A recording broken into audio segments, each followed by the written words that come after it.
ನೋಡಿ ಏನು ಇವತ್ತಿನ ದಿನ ಮಾನ್ಯ ಶಾಸಕರು ಕುತ್ತೂರು ಮಂಜುನಾಥ್ ಅವರು ಮೊನ್ನೆ ಸಭೆ ಕರೆದಿದ್ರು. ಅದನ್ನು ಎಲ್ಲ ಸದಸ್ಯರ ಪರವಾಗಿ ನಾನು ಸ್ವಾಗತ ಮಾಡ್ತೀನಿ. ಯಾಕಂದರೆ ಏನು ಸುಮಾರು 1.5 ವರ್ಷ ಆಯಿತು ಅಧ್ಯಕ್ಷರ ಅವಧಿ ಮುಗಿದು, ಅಧ್ಯಕ್ಷರು ಉಪಾಧ್ಯಕ್ಷರ ಅವಧಿ ಮುಗಿದು.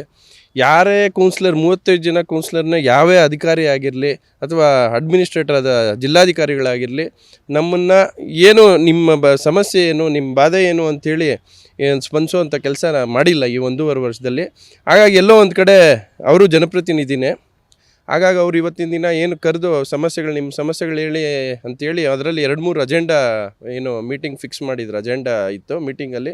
ಮೊದಲನೇದಾಗಿ ಸ್ಟ್ರೀಟ್ ಲೈಟ್ಸು, ಮತ್ತು ಇನ್ನೊಂದು ಏನು ಈ ನಗರೋತ್ಥಾನ 4 ಅದ್ರ ಬಗ್ಗೆ ಮಾತಾಡಬೇಕು. ಅದ್ರ ಬಗ್ಗೆ ಸಮಸ್ಯೆಗಳಿದ್ದರೆ ನೀವು ಹೇಳಬೇಕು ಅಂಥೇಳಿ ಸಭೆ ಕರೆದಿದ್ರು.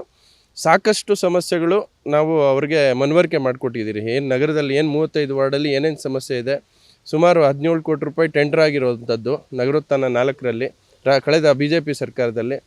ಆ ಕೆಲಸ ನನಗೆ ಗೊತ್ತಿರೋಂಗೆ ಬಹುಶಃ ಇನ್ನೂ 20-25% ಕೆಲಸ ಮುಗ್ದಿಲ್ಲ.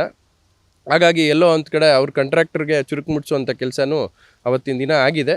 ಬಟ್ ಏನು ಇವತ್ತಿನ ದಿನ CCMS ಅಂಥೇಳಿ ಇವತ್ತಿನ ದಿನ ಒಂದು ಸ್ಟ್ರೀಟ್ ಲೈಟ್ನ ಏನು ಪವರ್ ಕನ್ಸಂಪ್ಷನ್ನು ಏನು ನಮ್ಮ ಈ ಪವರ್ ಬಿಲ್ ಏನು ಬರುತ್ತೆ ನಗರಸಭೆಗೆ, ಅದನ್ನು ಒತ್ತಡ ಕಡಿಮೆ ಮಾಡಬೇಕು ಅಂತೇಳಿ CCMS ಪ್ರಾಜೆಕ್ಟ್ ಅಂತ ಇಂಪ್ಲಿಮೆಂಟ್ ಮಾಡಿದ್ದಾರೆ.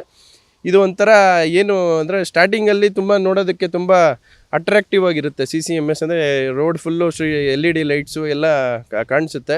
ಬಟ್ ಏನಾಗ್ತಾಯಿದೆ ಇಲ್ಲಿ ಒಂದು ನಮ್ಮಲ್ಲಿ ಅವರು ಕೋಲಾರ ನಗರದಲ್ಲಿ ಸುಮಾರು 12,000 LED ಲೈಟ್ಸ್ ಹಾಕಿದ್ದೀರಿ ಅಂತೇಳಿ ಇವತ್ತಿನ ದಿನ ಸರ್ವೆ ಮಾಡಿ ರಿಪೋರ್ಟ್ ಕೊಡ್ತಾಯಿದ್ದಾರೆ. ಬಟ್ ಅಲ್ಲಿ ಎಸ್ಟಿಮೇಷನಲ್ಲಿ ಇದ್ದಿದ್ದು ಬರೀ 9,000 ಲೈಟ್ ಹಾಕಬೇಕು ಅಂತೇಳಿ. ಈಗ ಹೆಚ್ಚುವರಿಯಾಗಿ 4,000 ನಾವು ಲೈಟ್ಸ್ ಹಾಕಿದ್ದೀರಿ ಅಂತೇಳಿ ಅವರು ಒಂದು ಸುಳ್ಳು ಸರ್ವೆ ಮಾಡಿ ಕೊಟ್ಟಿದ್ದಾರೆ.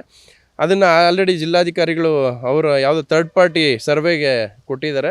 ಮಾನ್ಯ ಶಾಸಕರು ನಿರ್ದೇಶನದಂತೆ ಮೊನ್ನೆ ಮೀಟಿಂಗಲ್ಲಿ ಚರ್ಚೆ ನಡೆದಂತೆ ಎಲ್ಲ ಕೌನ್ಸಿಲರ್ಸು ಅವ್ರವ್ರ ವಾರ್ಡಲ್ಲಿ ಎಷ್ಟು ಲೈಟ್ ಹಾಕಿದ್ದಾರೆ ಖುದ್ದು ಅವರೇ ಹಾಜರಿದ್ದು ನೀವು ಎಷ್ಟು ಕೌಂಟ್ ಕೊಡ್ತೀರೋ ಅಷ್ಟು ನಾವು ಲೆಕ್ಕ ತೊಗೊತೀರಿ ಅಂಥೇಳಿ ಮಾನ್ಯ ಶಾಸಕರು ಹೇಳಿದ್ದಾರೆ.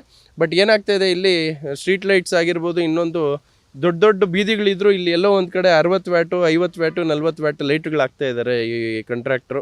ಮತ್ತು ಅಕಸ್ಮಾತ್ ಏನು ರಿಪೇರಿ ಬಂದರೆ ಇನ್ನೂ 1-1.5 ವರ್ಷ ಕಳೆದಿಲ್ಲ, ರಿಪೇರಿ ಏನಾದರೂ ಬಂದರೆ 20 ವ್ಯಾಟು 30 ವ್ಯಾಟದು 60 ವ್ಯಾಟ್ ಬದಲು 20-30 ವ್ಯಾಟ್ದು ಲೈಟ್ ಹಾಕುವಂಥ ಪರಿಸ್ಥಿತಿ ಬಂದಿದೆ. ಹಾಗಾಗಿ ಈ ಕೂಡಲೇ ಜಿಲ್ಲಾಧಿಕಾರಿಗಳು ಅವರೇ ಆಡಳಿತಾಧಿಕಾರಿಗಳಿದ್ದಾರೆ, ಈ ಕೂಡಲೇ ಅದನ್ನು ಅವ್ರ ಬಗ್ಗೆ ಕಠಿಣ ಕ್ರಮ ತಗೊಂಡು ಆ ಕಾಂಟ್ರಾಕ್ಟ್ರನ್ನ ಅವ್ರಿಗೆ ಚುರುಕು ಮುಟ್ಟಿಸಿ ಏನು ಈ ಥರ ಏನು ಇಲ್ಲಿ ಮಿಸ್ಯೂಸ್ ಆಗ್ತಾಯಿದೆ ಅಥವಾ ಬೇರೆ ಲೈಟ್ಸ್ ಹಾಕುವಂಥ ಕೆಲಸ ಮಾಡ್ತಾಯಿದ್ದಾರೆ, ಇವುಗಳನ್ನೆಲ್ಲ ನಿಲ್ಲಿಸ್ಬೇಕು ಅಂತೇಳಿ ನಾನು ಮನವಿ ಮಾಡ್ತಾಯಿದ್ದೀನಿ.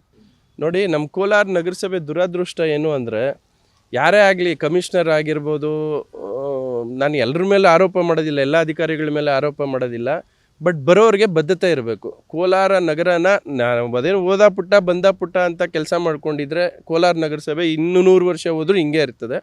ನಾನು ಹೇಳೋದು ಜನಪ್ರತಿನಿಧಿಗಳಲ್ಲೂ ಬದ್ಧತೆ ಇರಬೇಕು, ಅಧಿಕಾರಿಗಳಲ್ಲೂ ಬದ್ಧತೆ ಇದ್ದು ನಮ್ಮ ನಗರನ ಏನಾದರೂ ಬದಲಾವಣೆ ತೊಗೊಂಬರ್ಬೇಕು ಅಂತೇಳಿ ಕೆಲಸ ಮಾಡಿದ್ರೆ 100% ನೀವು ಹೇಳಿದ್ದು ಏನು UGD ಪ್ಲ್ಯಾನಿಂಗ್ ಮಾಡಿದ್ದಾರೆ, UGD ಪ್ಲ್ಯಾನಿಂಗಲ್ಲಿ ತುಂಬ ನಮ್ಮಲ್ಲಿ ಜಾಸ್ತಿ ಸೈಂಟಿಫಿಕ್ಕಾಗಿ ತುಂಬ ಸಮಸ್ಯೆಗಳಿದೆ.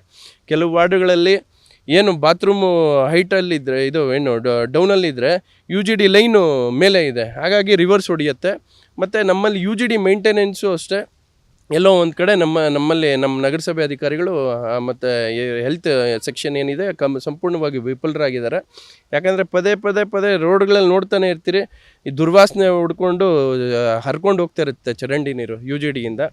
ಹಾಗಾಗಿ ಇಲ್ಲಿ ಏನಾಗಿದೆ ಅಂದರೆ ಒಂದು ಸೈಂಟಿಫಿಕ್ ಸರ್ವೆ ಮಾಡಿಸಿ ಎಲ್ಲೆಲ್ಲಿ ಈ ಥರ ಮಿಸ್ಟೇಕ್ಸ್ ಇದೆ, ಎಲ್ಲಿ UGD ಲೈನು ಸೈಂಟಿಫಿಕ್ಕಾಗಿ ಆಗಿಲ್ಲ, ಅಕ್ರಮ ಕಾಮಗಾರಿಗಳು ಆಗಿದೆ. UGDಯಲ್ಲಿ ಮುಂದೆ ಏನು 2017-18ರಲ್ಲಿ ಏನು UGD ಜಯಂತಿ ಲಾಲ್ ಅಂದ್ಬಿಟ್ಟು ಅವ್ರಿಗೆ ಅಮೃತ್ ಯೋಜನೆ ಅಡಿಯಲ್ಲಿ ಮಾಡಿದ್ದಾರೆ, ಅಲ್ಲಿ ಪ್ಲ್ಯಾನಿಂಗಲ್ಲೂ ಫಾಲ್ಟ್ ಇದೆ ಮತ್ತು ಎಕ್ಸಿಕ್ಯೂಷನಲ್ಲೂ ಫಾಲ್ಟ್ ಇದೆ. ಈ ಕೂಡಲೇ ಅದ್ರ ಬಗ್ಗೆ ಏನೋ ಒಂದು ಜಿಲ್ಲಾಧಿಕಾರಿಗಳು, ಆಡಳಿತಾಧಿಕಾರಿಗಳು ಮತ್ತು ಅಥವಾ ಶಾಸಕರ ನೇತೃತ್ವದಲ್ಲೇ ಒಂದು ತನಿಖೆ ಮಾಡಿ. ಯಾಕಂದರೆ ಇದು ಹಿಂಗೆ ಇದ್ದರೆ 100 ವರ್ಷ ಆದರೂ ಕೋಲಾರ ನಗರ ಹಿಂಗೆ ಇರುತ್ತೆ, ಗಲೀಜಾಗೇ ಇರುತ್ತೆ. ಆದ್ದರಿಂದ ಈ ಕೂಡಲೇ ಅದು ಏನು ನಮ್ಮಲ್ಲಿ ಸೈಂಟಿಫಿಕ್ಕಾಗಿ ಪ್ರಾಬ್ಲಮ್ ಇದೆ, ಟೆಕ್ನಿಕಲ್ ಆಗಿ ಫಾಲ್ಟ್ಸ್ ಇದೆ, ಅದನ್ನು ಸರಿಪಡಿಸಿದ್ರೆ ಬಹುಶಃ UGD ಪ್ರಾಬ್ಲಮ್ ಕ್ಲಿಯರ್ ಆಗುತ್ತೆ.